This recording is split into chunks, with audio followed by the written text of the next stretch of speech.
nefilozofēt par kaut kādām tādām dzīves gudrībām vai par savstarpējām spēlēm, par vēsturi, jo no vieniem vārtiem uz otriem aktīvi komandas sākušas ar spēli. 18-19 minūte, jau pirmā puslaika vidus, bet tiešām tādu miegaino laika periodu praktiski nav bijis, nepārtraukti kāda aktivitāte no vienas vai otras komandas puses.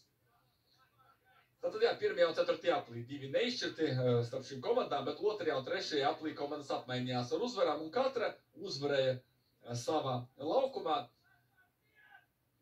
Kristofs Dišmers, es skaidrs, principā traucē man komentēt šo maču, jo jūt, ka varbūt, nezinu, šī spēle ir tā, ko var ņemt, un varbūt, ka spēle nevedas tik labi, nu, te ir ko tiešām koriģēt, pateikt priekšā, jo notikumi ļoti daudz, uzbrukums pēc uzbrukuma no abām divām komandām, un tiešām šeit var strādāt uz uzlabošanu. Labi nospēlē Glaudāns aizsardzībā, pēdējā brīdī viņš apzo pretinieku, tukumnieku uzbrukums Campbells sitiens nobloķē Valters Pūrs.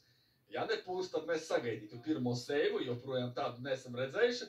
Nu, Kudrjavcevs ir iesaldīts ar raidījumu jau pēc svilpas, jau pēc pacelta karodziņa. Bet šeit Campbells raidīja bumbu vārtu mērķī, tā būtu lidojis vārtu mērķī, ja ne Valtera Pūra augums.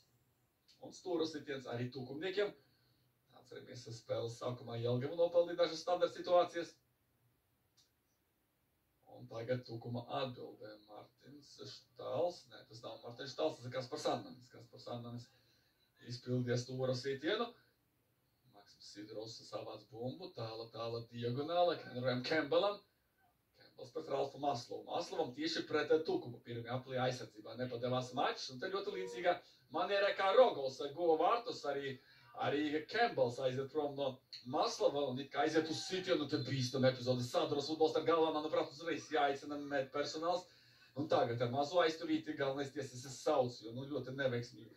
Dažreiz saka futbolā, ka nočirko bumbu, nu šeit galvu nočirkoja viens otram. Tagad redzat šo nepatīkumu epizodi arī dzen atkārtojumā. Es tikai pateikšu, kas tiesā maču spēles sākumā to neizdarīja Vitālijs Pesjodņikovs, galvenais tiesnesis un tiesneša asistenti Andrejs Kolosovs un otrais tiesneša asistents Igors Lavrentiks, ceturtais tiesnesis Jevgenijs Vasikovs un tiesneša inspektors Vladimirs Osipovs.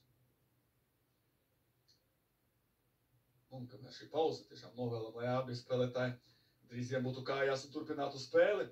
Abas komandas apmainoties ar uzvarām pagājušajā gadā uzvarēja ar identisku 2-0 rezultātu.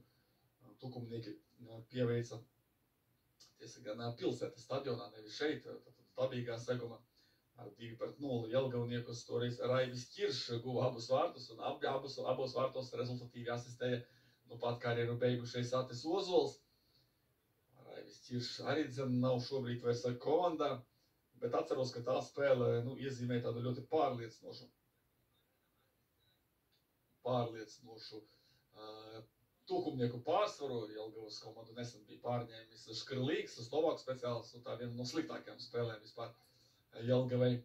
Pagājušajā gadā pēc tam jau Škrlīga vadībā lietas aizgāja uz labo pusi, un Jelgava iespēlējās, arī atceramies izcīnīja galu galā 6. vietu, bet tajā otrajā aplī neilgi pēc Pērkona aiziešanas un Škrlīga ierašanās tāds grūts periods, un šajā periodā arī tukumā Jelgavnieki zaudēja 0-2. Toties trešajā aplī sekoja Jelgavas atbildes gājiens. Jau Jelgava diezgan drošu uzvaru izcīnīja, arī ar to pašu rezultātu 2-0, un toreiz agrus vārtus ar skaistu tādu patālu sitienu, arī jāsaka, guva tieši jau arī šodien aprunātais Ikuto Gomi 5. minūtē, pēc tam otros vārtus iesita Ralfs Maslovs 70. minūtē, 3 minūtes pēc uznākšanas uz maiņu, šodien gan Gomi, gan Maslovs laukumā. Gomi tieši iecementēja to uzvaru Jelgavniekiem ar tādu skaistu sitienu no palielākas distances. Un atgādina vēlreiz, Gomi ir spēlējis arī tukuma rindās, tā kā jau pagājušajā gadā viņš apbēdināja bijušās komandas biedrus. Šodien mēģinās vēlreiz Campbells, Kaspar sitienu!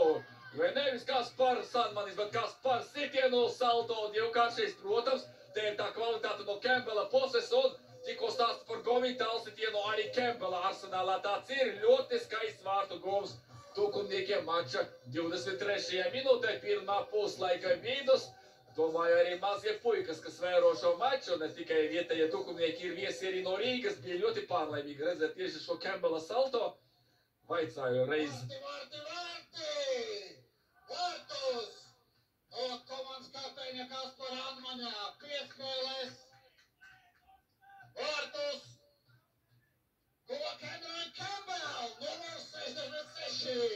izcels vārtu Gons Kembelam.